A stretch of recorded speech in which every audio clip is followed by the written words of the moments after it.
Bismillahirrahmanirrahim. Assalamu alaikum dear students. Today we discuss about discovery of proton and neutron. Both are long questions and also they are the topics of national MDCAT. Clear हो गया बेटे? तो सबसे पहले हम देखते हैं discovery of proton. Discovery of proton is also associated with discharge tube. 1886 में एक साइंटिस्ट था जिसका नाम था गोल्डस्टेन. गोल्डस्टेन ने क्या किया बेटा जी, डिस्चार्ज ट्यूब में कुछ मॉडिफिकेशंस की. डिस्चार्ज ट्यूब क्या है बेटा जी, ये एक ग्लास ट्यूब है और इस ग्लास ट्यूब में दो मेटेलिक प्लेट्स लगी होती हैं. एक मेटेलिक प्लेट को बैटरी के पॉजिटिव टर्मिनल से अटैच किया गया है और एक को बैटरी के नेगेटिव टर्मिनल से अटैच किया गया. ठीक हो गया. इसके अलावा यहां पर एक वैक्यूम पंप भी जो है वो अटैच किया गया है. वैक्यूम पंप का बेटे फंक्शन क्या होता है, ट्यूब के अंदर गैसेस के प्रेशर को लो करना या हाई करना या मेंटेन करना, मॉडिफाई करना. क्लियर हो गया. अब गोल्डस्टेन ने क्या किया कि कैथोड को परफोरेटेड कर दिया. कैथोड को बेटे क्या कर दिया, परफोरेटेड, सुराखदार कर दिया. तो कैथोड क्या था बेटा जी, परफोरेटेड, और एनोड क्या था, वैसे का वैसे ही था. और ये बेटा जी क्या है, वैक्यूम. ये वैक्यूम पंप है जिससे आप क्या करते हैं, डिस्चार्ज ट्यूब में गैसेस के प्रेशर को क्या करते हैं, मेंटेन करते हैं. अब डिस्चार्ज ट्यूब में कोई ना कोई जो है वो गैस भी फिल की गई थी लो प्रेशर के ऊपर. ठीक हो गया. अब गोल्डस्टेन ने ऑब्जर्व किया जब डिस्चार्ज ट्यूब को हाई प्रेशर अप्लाई करते हैं, सॉरी लो प्रेशर और हाई वोल्टेज अप्लाई करते हैं, तो जिस दौरान कैथोड की सरफेस से कैथोड रेज प्रोड्यूस होती हैं, ये ग्रीन कलर की मैं शो कर रहा हूं बेटा जी, कैथोड रेज. तो कहते हैं इसी दौरान कैथोड की तरफ कुछ रेज जो है वो प्रोड्यूस होती हैं जो बेटा जी टुवर्ड्स किसके होती हैं, कैथोड, और ऑपोजिट किसके होती हैं, कैथोड रेज. याद रहेगा, ये कैथोड रेज है और ये बेटा जी क्या है, ये पॉजिटिव रेज है. क्लियर हो गया. तो एक्सपेरिमेंट क्या शो कर रहा है कि when cathode rays were produced from the surface of cathode, some rays also produced but in opposite direction to cathode rays. बात की समझ लगी. उन रेज को नाम दिया गया केनाल रेज का. क्या नाम दिया गया बेटा जी, केनाल रेज का. यानी कि ये जो रेज है इनको नाम क्या दिया गया, केनाल रेज. अगर आपसे पूछा जाए कि व्हाट आर केनाल रेज या why canal rays called so, ये केनाल रेज को केनाल रेज कहते क्यों हैं, तो आप क्या बताएंगे, these rays pass through holes in the cathode, therefore they are called as canal rays. कि ये वाली रेज जो है बेटा वो किस में से गुजरती हैं, इन होल्स में से गुजरकर ग्लास ट्यूब के ऊपर जाके फ्लोरेसेंस काज करती हैं.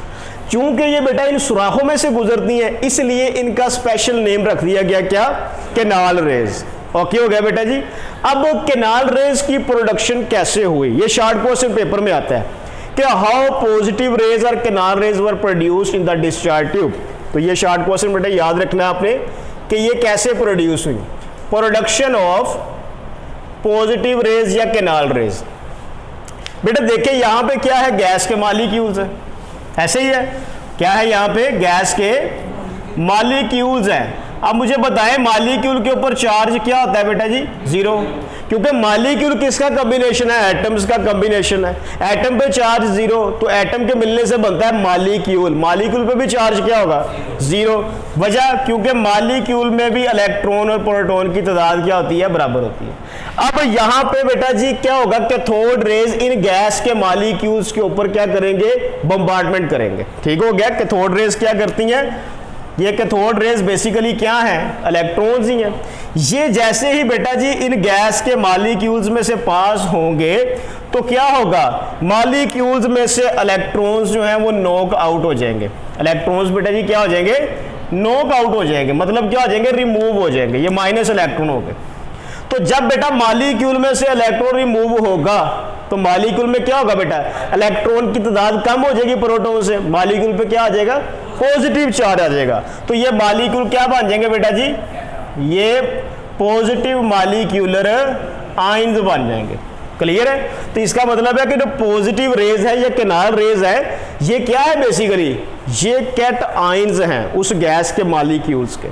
अब शॉर्ट क्वेश्चन अगर आपसे पूछा जाता है कि how were canal rays produced in the discharge tube, तो बेटे आप क्या बताएंगे कि कैनाल रेज और positive rays are not produced from the surface of anode, कि पॉजिटिव रेज या कैनाल रेज एनोड की सरफेस से प्रोड्यूस नहीं होते, but they are produced when cathode rays or electrons fall on the gas molecules. These electrons knock out electrons from the gas molecules and make them positive ions. These positive ions start to move towards the cathode.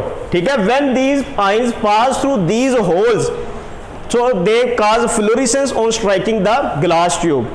Due to the passage through perforated cathode, these rays were called as canal rays. बात की समझ लगी बेटे कि positive rays या canal raise जो हैं ये एनोड की सरफेस से प्रोड्यूस नहीं होती। ये बेसिकली क्या है, जब कैथोड रेज गैस के मॉलिक्यूल्स में से इलेक्ट्रॉन्स को नॉकआउट करती हैं तो वो मॉलिक्यूल पॉजिटिव मॉलिक्यूलर आयंस बन जाते हैं और वो आयंस बेटा जी कैथोड की तरफ जो है वो मूव करना शुरू कर देते हैं ऑपोजिट टू कैथोड रेज। ठीक है? अब चूंकि ये बेटा जी परफोरेटेड कैथोड में से गुजरती हैं इसलिए इनको नाम दे दिया गया किसका बेटा जी, कैनाल रेज का। तो ये शॉर्ट क्वेश्चन बेटा जी मोस्ट इंपॉर्टेंट है, तो इसके बारे में आपने जरूर जो है वो सीखना है, याद करना है और लिखना भी है इसको। ओके हो गया बेटा जी। अब हम देखते हैं properties of positive raise. Properties of positive rays या फिर कैनाल रेज, पॉजिटिव रेज या कैनाल रेज की प्रॉपर्टीज। तो सबसे पहली बेटा जी प्रॉपर्टी क्या है कि they carry positive charge, they carry positive charge. वो कैसे पता चला कि जब क्या करते हैं positive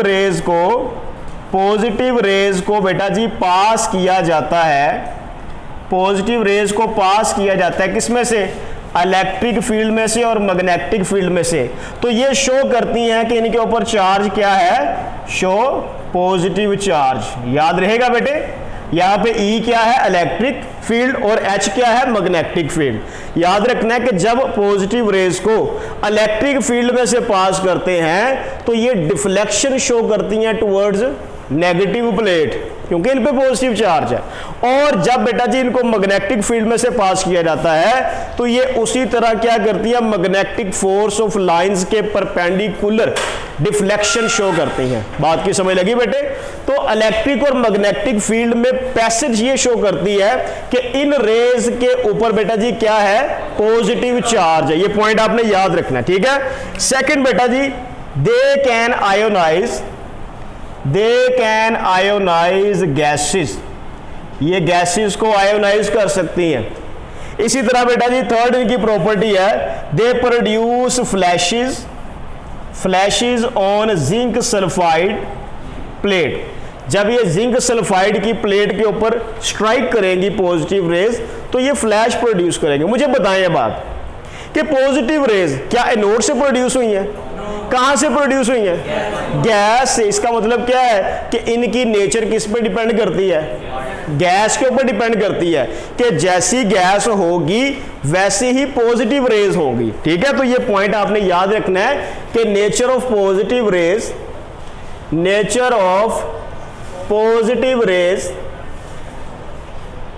depend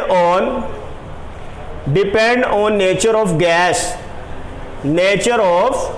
gas in tube के अंदर जिस तरह की गैस होगी उसी तरह की बेटा जी क्या होंगी, पॉजिटिव रेज प्रोड्यूस होंगी। ओके हो गया।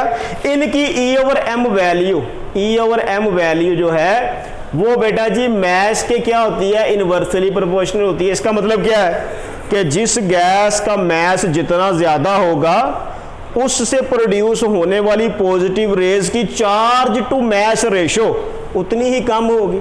मैस ज्यादा तो E ओवर M वैल्यू कम। याद रहेगा, ये इनवर्स रिलेशन है। जिस गैस का मैस जितना ज्यादा उसकी E ओवर M वैल्यू उतनी ही कम होगी। मिसाल के तौर पे बेटा जी मैं यहां पे लिखता हूं कि हमारे पास है जी हाइड्रोजन गैस, हमारे पास है जी ऑक्सीजन गैस, हमारे पास है नाइट्रोजन गैस। ठीक हो गया। हाइड्रोजन का मैस कितना होता है बेटा जी 1, ऑक्सीजन का कितना होता है जी 16, नाइट्रोजन का कितना होता है बेटा जी 14। सही हो गया। अब आप मुझे बताएं कि इनमें कौन सी गैस जो है अगर डिस्चार्ज ट्यूब में यूज की जाए तो उससे प्रोड्यूस होने वाली पॉजिटिव रेज की E/M वैल्यू सबसे ज्यादा होगी? हाइड्रोजन, क्योंकि हाइड्रोजन का मैस क्या है बेटा जी सबसे कम है, इसकी E/M वैल्यू क्या होगी सबसे ज्यादा होगी। उससे कम बताएं किसकी होगी? नाइट्रोजन। उससे बेटा जी ऑक्सीजन। ठीक है, तो ये ऑर्डर आपने याद रखना है कि ये ऑर्डर किसका है बेटा जी चार्ज टू मैस रेशो का। अब बेटा देखें, कहता है कि गोल्डस्टेन ने डिफरेंट टाइप की जो है वो गैसेस यूज की डिस्चार्ज ट्यूब में, तो उसने देखा कि हाइड्रोजन जो गैस है इसकी चार्ज टू मैस रेशो जो है वो सबसे ज्यादा है, मैक्सिमम है। ओके हो गया। तो याद रखना बेटा जी कि हाइड्रोजन गैस जो है, हाइड्रोजन गैस इसकी E/M वैल्यू बेटा जी क्या है मैक्सिमम होती है। ओके हो गया। अब बेटा देखो, जब हाइड्रोजन गैस में से पास होंगी क्या कैथोड रेज, हाइड्रोजन गैस में से कैथोड रेज पास होंगी तो बेटा जी क्या चीज बन जाएगी? पॉजिटिव आइंस हाइड्रोजन के। कहते हैं ये जो हाइड्रोजन के पॉजिटिव आइंस बने हैं, यहां पे 2 इलेक्ट्रॉन्स रिमूव हो गए, ये जो पॉजिटिव आइंस बने हैं इनको बेटा जी हम प्रोटॉन भी बोलते हैं। इनको हम क्या बोलते हैं? प्रोटॉन। इनको प्रोटॉन आप बोलते क्यों हैं? क्वेश्चन ये है कि व्हाई दे कॉल्ड प्रोटॉन। अगर आपसे पूछा जाए कि हाइड्रोजन आयन को प्रोटॉन भी बोलते हैं क्यों, तो आप क्या बताएंगे? देखो बेटे सब बच्चे, हाइड्रोजन का एटॉमिक नंबर क्या होता है 1, इसका मैस नंबर क्या होता है 1, तो एटॉमिक नंबर क्या होता है? Number of proton in the nucleus. ठीक है, इसके अलावा मैस नंबर क्या होता है बेटा जी? Number of proton and neutron. तो हाइड्रोजन एटम ऐसा एटम है जिसमें एक प्रोटॉन है एक इलेक्ट्रॉन है, लेकिन न्यूट्रॉन कोई भी नहीं होता। अब अगर इसका ये वाला इलेक्ट्रॉन आप रिमूव कर देंगे तो अब बेटा देखें न्यूक्लियस के अंदर क्या है? सिर्फ एक ही प्रोटॉन है, सिर्फ क्या है? एक ही प्रोटॉन है। इलेक्ट्रॉन रिमूव कर देंगे तो याद रखिएगा, अगर आपसे पूछा जाए कि हाइड्रोजन आयन को प्रोटॉन भी बोलते हैं क्यों, तो आप क्या बताएंगे?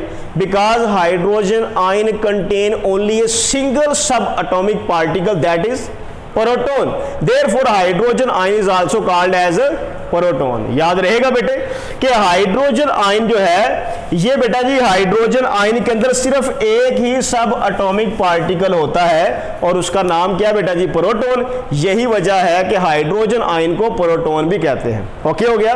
फिर लास्ट प्रॉपर्टी ये है कि प्रोटॉन की जो E/M वैल्यू है, E/M value of proton is 1836 times less than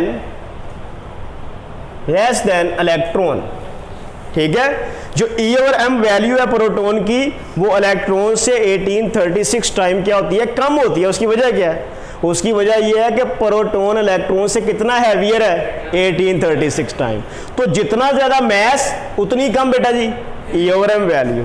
okay हो गया बेटा जी। तो ये आपने बताना है कि अगर आपसे ये लॉन्ग क्वेश्चन पूछा जाए कि डिस्कवरी ऑफ प्रोटॉन के ऊपर एक नोट लिखें तो आप क्या बताएंगे कि discovery of proton is associated with discharge tube. In 1886 Goldstein made some changes in the discharge tube. He made cathode perforated and use a gas, any gas, different gases in the discharge tube. He observed, then he applied high voltage and low pressure to the discharge tube. Then cathode rays are produced. In the same time, some positive rays also moves towards the cathode in opposite direction to cathode rays. These rays pass through perforated cathode, therefore they were called as canal rays. ठीक है, उसके बाद question ये rise होता है कि how canal rays were produce in the discharge tube. तो उसका आंसर उसी ने बताया कि canal rays are positive rays are not rays but they are molecular ions which are produced when cathode rays pass through gas molecules and knock out electrons from the molecules making them cations.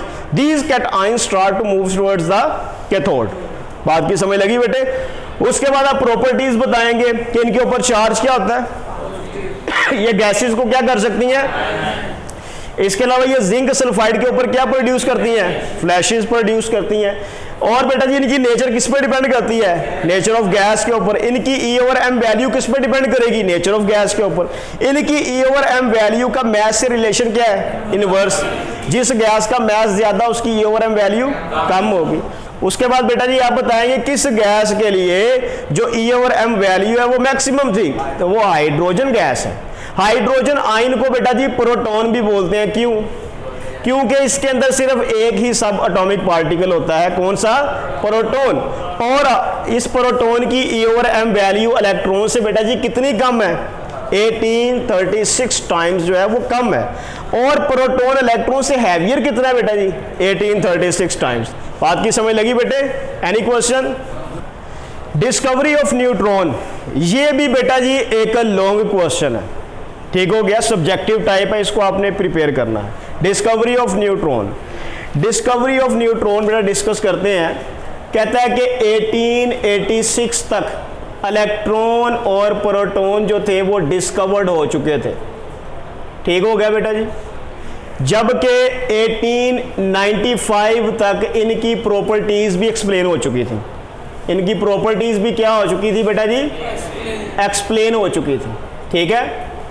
और कहता है कि till 1932 1932 तक ये समझा जाता था कि एटम के अंदर सिर्फ दो ही सब एटॉमिक पार्टिकल है, कौन कौन से, इलेक्ट्रॉन और प्रोटॉन, क्योंकि डिस्कवरी ये हुए थे, ठीक है ना बेटे। Till 1932 it was thought that atom contain only electron and proton. उसके बाद क्या हुआ, कहता है 1820 में रदरफोर्ड ने एक प्रेडिक्शन की, ठीक है, 1920 में, ठीक है। इन 1920 रदरफोर्ड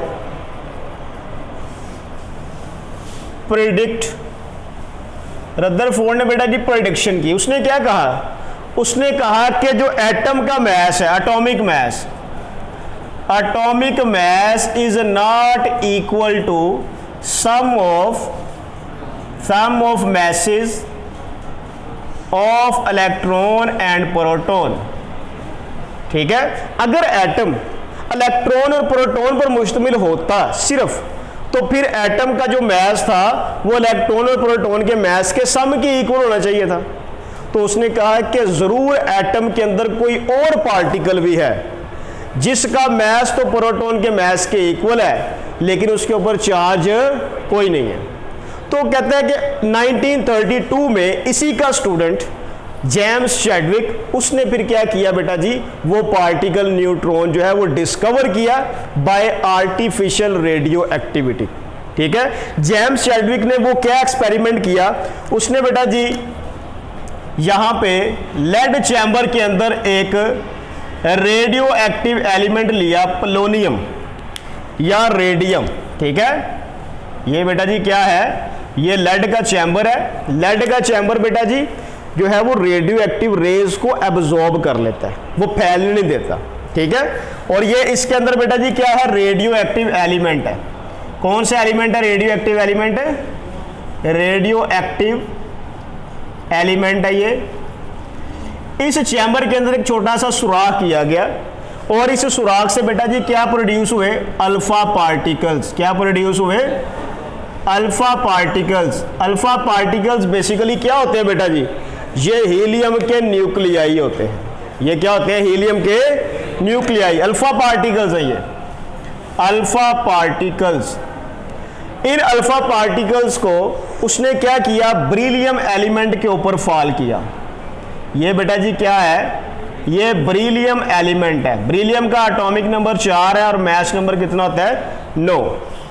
तो जब ये अल्फा पार्टिकल बेटा जी ब्रिलियम के ऊपर स्ट्राइक किए तो ब्रिलियम से कुछ ऐसे पार्टिकल्स बेटा जी अमिट हुए जिनको चार्ज डिटेक्टर ने बताया कि इनके ऊपर चार्ज कोई नहीं है, ठीक है। आगे क्या लगा हुआ था यहाँ पे, चार्ज डिटेक्टर। चार्ज डिटेक्टर, ठीक है। तो चार्ज डिटेक्टर ने क्या बताया कि इनके ऊपर कोई मैस इनका प्रोटॉन के इक्वल है, लेकिन चार्ज इनके ऊपर 0 है। तो ये पार्टिकल बेसिकली क्या थे, न्यूट्रॉन थे। अब बेटा देखें, क्या बेरिलियम नेचुरली कोई रेडिएशन एमिट कर सकता है? नहीं। ऐसे एलिमेंट्स जो नेचुरली कुछ रेडिएशन एमिट ना करें, लेकिन जब उनके ऊपर कोई रेडियो एक्टिव रेज फॉल करें तो वो रेडिएशन एमिट करनी शुरू कर दें, ऐसे एलिमेंट्स को आप क्या बोलते हैं, आर्टिफिशियल रेडियो एक्टिव एलिमेंट्स। और इस फिनोमेने को क्या बोलेंगे आप, आर्टिफिशियल रेडियो एक्टिविटी। तो ये आर्टिफिशियल रेडियो एक्टिविटी है। इसमें हुआ क्या है बेसिकली, इसमें ये अल्फा पार्टिकल है, एटॉमिक नंबर 2 और मैस नंबर 4। इनको फॉल किया किसके ऊपर बेटा जी, बेरिलियम एटॉमिक नंबर 4 और मैस नंबर 9। तो अब हुआ क्या, इनके न्यूक्लियाई आपस में रीअरेंज हो गए। ओके हो गया बेटा। तो मुझे बताएं 9 और 4 कितने होते हैं, 9 और 4 13 होते हैं। तो यहां पे बेटा क्या बन गया, 12। और आगे जो पार्टिकल निकला है वो क्या है, उसका मैस 1 है। तो 12 और 1 कितने हो गए, 13। अब बेटा देखिए 4 और 2 6 एटॉमिक नंबर किसका है, कार्बन का। और यहां पे ये क्या बन गया बेटा, 0। तो देखिए न्यूट्रॉन का मैस तो प्रोटॉन के इक्वल है, लेकिन इसके ऊपर चार्ज क्या है बेटा जी, इसके ऊपर चार्ज 0 है। ओके हो गया। तो ये है बेटा जी आर्टिफिशियल रेडियो एक्टिविटी। इस दौरान बेसिकली हुआ ये है कि हीलियम के और कार्बन के बेटा जी जो न्यूक्लियाई हैं वो आपस में क्या हो गए हैं, अरेंज हो गए हैं, रीअरेंज हो गए हैं। बात की समझ लगी ना बेटे, या आप कह सकते हैं पेनिट्रेट हो गए हैं। ओके हो गया बेटे। तो यहां पे बेरिलियम किस में कन्वर्ट हुआ, कार्बन में, और साथ उसने क्या एमिट किया बेटा जी, न्यूट्रॉन्स को एमिट किया है। ओके हो गया बेटा जी। अब न्यूट्रॉन्स की प्रॉपर्टीज क्या हैं, उनको हम जो है वो 1 बाय 1 डिस्कस करते हैं जी। तो स्टूडेंट अब हम डिस्कस करते हैं properties of neutrons. Properties of neutrons, आपको जो शार्ट क्वेश्चन बेटे बता रहा हूं साथ साथ उनको नोट करते थे। सबसे पहले है डीकंपोजिशन ऑफ न्यूट्रॉन, बहुत ही इंपॉर्टेंट पॉइंट है। Decay of neutron. देखो बेटा न्यूट्रॉन, इसका mass 1, charge 0। Neutron itself 3 particles का कॉम्बिनेशन है। देखें अब देखो न्यूट्रॉन बेटा जब ब्रेकडाउन होती है न्यूट्रॉन की तो क्या बनता है, प्रोटॉन, इलेक्ट्रॉन और न्यूट्रिनो। ठीक हो गया। प्रोटॉन बेटा जी इसका मैस 1, इसका मैस 0, इसके ऊपर चार्ज क्या होता है, -1, और इस पे चार्ज क्या होता है बेटा जी, +1। तो देखिए न्यूट्रॉन इटसेल्फ क्या है, 3 पार्टिकल्स का कॉम्बिनेशन है। कौन कौन से बेटा जी, इलेक्ट्रॉन, प्रोटॉन और न्यूट्रिनो। बात की समझ लगी ना बेटे। तो ये सबसे पहला पॉइंट है। अब सेकंड बेटा जी, न्यूट्रॉन क्या कर सकते हैं, can expel proton from water, paraffin etcetera. अब देखिए बेटा जैसे स्नोकर की बॉल है, अगर वो मूव कर रही है तो उसके रास्ते में अगर कोई स्नोकर की बॉल होगी उसी साइज की, उसी मैस की, तो वो क्या करेगी, उससे टकरा के उसको साइड पे कर देगी, एक्सपेल कर देगी। तो प्रोटॉन और न्यूट्रॉन का मैस क्या होता है बेटा, सेम होता है। तो न्यूट्रॉन क्या कर सकते हैं, वाटर में से, पेपर में से, सेलुलोज में से या पैराफिन्स, अल्केन्स में से प्रोटॉन को क्या कर सकते हैं, एक्सपेल कर सकते हैं। ये प्रॉपर्टी भी आपने याद रखनी है। ओके हो गया। उसके बाद बेटा जी न्यूट्रॉन्स की 2 टाइप्स हैं इनकी एनर्जी की बेस पे। न्यूट्रॉन बेटा जी स्लो न्यूट्रॉन होते हैं और फास्ट न्यूट्रॉन होते हैं। ठीक है। फास्ट न्यूट्रॉन की एनर्जी कितनी होती है, 1.2 मेगा इलेक्ट्रॉन वोल्ट, जबकि स्लो न्यूट्रॉन की बेटा जी कितनी होती है, 1 इलेक्ट्रॉन वोल्ट। ओके हो गया। तो ये आपसे पूछा जा सकता है कि differentiate slow neutron and fast neutron. कहते हैं जो फास्ट न्यूट्रॉन है इनको यूज किया जाता है एज प्रोजेक्टाइल, यूज किया जाता है। और जो स्लो न्यूट्रॉन्स हैं इनको बेटे यूज किया जाता है to remove cancer cells. Okay हो गया। तो अब देखें बेटा जी जो फास्ट न्यूट्रॉन है एज प्रोजेक्टाइल यूज होता है तो क्या होता है, ये देखो, ये हमारे पास बेटा जी क्या है, नाइट्रोजन है। नाइट्रोजन का एटॉमिक नंबर कितना होता है 7, इसका मास कितना होता है बेटा जी 14 होता है। अगर इसके ऊपर हम न्यूट्रॉन, फास्ट न्यूट्रॉन को फॉल करें तो क्या होगा बेटा जी, कहता है ये अल्फा पार्टिकल्स अमिट करना शुरू कर देगा। ठीक हो गया। अल्फा पार्टिकल्स क्या होते हैं, हीलियम के न्यूक्लियाई होते हैं। इनका मास कितना होता है बेटा जी 4 और एटॉमिक नंबर कितना होता है 2। तो देखो बेटा जी यहां से आप 4 निकाल दो, बाकी क्या बचेगा 10। तो 10 एटॉमिक मास किसका होता है बेटा बोरोन का। सही हो गया। अब बेटा 7 में से 2 निकाल दो, क्या बचेगा 5। 5 एटॉमिक नंबर है किसका बेटा जी बोरोन का। तो देखे कहता है कि जब आप नाइट्रोजन के ऊपर एक फास्ट न्यूट्रॉन को फॉल करते हैं तो क्या बनता है, अल्फा पार्टिकल एमिट होते हैं और साथ बोरोन बन जाता है। ओके हो गया बेटा जी। इसी तरह हमारे पास है कॉपर। कॉपर का एटॉमिक नंबर बेटा 29 और मास नंबर 65 है। इसके ऊपर आप न्यूट्रॉन को फॉल करते हैं तो क्या होगा, ये वाला न्यूट्रॉन यहां पे ऐड कर दे, 65 + 1 कितना आ जाएगा 66। तो ये कॉपर क्या हो जाएगा 66 बन जाएगा और एटॉमिक नंबर 29 ही रहेगा। इसके साथ बेटा जी क्या मिट होंगी गैमा रेज, क्या मिट होंगी गैमा रेज। अब ये जो कॉपर 29 है और 66 इसका मास है, ये अपने आप को क्या करेगा स्टेबलाइज करेगा। कैसे स्टेबलाइज करेगा ये देखे बेटे, ये कॉपर 29 66 अब यहां पे ये कन्वर्ट हो जाएगा जिंक में। जिंक का मास एटॉमिक नंबर है 30 और मास 66 और साथ बेटा जी क्या मिट होंगे बीटा पार्टिकल्स। क्या मिट होंगे बीटा पार्टिकल्स, बेसिकली इलेक्ट्रॉन्स ही हैं। अब आप सोच रहे होंगे कि यहां से 29 से 30 कैसे हो गया, ये है अहम पॉइंट। देखो सब बच्चे, न्यूट्रॉन जब डिके होता है तो क्या चीज बनती है प्रोटॉन इलेक्ट्रॉन न्यूट्रिनो। अब देखो बेटा कि यहां पे कॉपर 66 में से एक न्यूट्रॉन की डिसइंटीग्रेशन हुई है, डीकंपोजिशन हुई है, तो उसके नतीजे में क्या बना बेटा जी प्रोटॉन। तो प्रोटॉन की वजह से जो एटॉमिक नंबर था वो क्या हुआ 29 से 30 हो गया। ठीक हो गया। जबकि साथ बेटा जी क्या हुआ बीटा पार्टिकल्स और जो है वो न्यूट्रिनो एमिट हुए। ओके हो गया। अब ये जो बीटा पार्टिकल्स हैं इनको यूज किया जाता है कैंसर सेल्स को डीकंपोज करने के लिए। याद रहेगा बेटा, ये था जी most important uses of neutron. कर लेंगे। अच्छा, अब आज के लेक्चर में बेटा जी जो शार्ट क्वेश्चन है वो क्या बन सकते हैं, आपसे पूछा जा सकता है what are canal rays. Number 2 आपसे पूछा जा सकता है कि how were canal rays produced in the discharge tube. आपसे बेटे पूछा जा सकता है write any 2 properties of canal rays. आपसे पूछा जा सकता है कि why hydrogen ion is called as proton. ठीक हो गया। इसी तरह बेटा कि write experiment for the discovery of neutron, कि न्यूट्रॉन की डिस्कवरी का जो एक्सपेरिमेंट था वो आपने इक्वेशन लिखनी है। ओके हो गया। Differentiate slow neutron and fast neutron, right any 2 properties of neutrons. Okay हो गया बेटा जी। तो ये सारे पॉइंट्स जो हैं वो शॉर्ट क्वेश्चन के तौर पे भी पूछे जा सकते हैं। सब बच्चों को क्लियर है? ओके जी।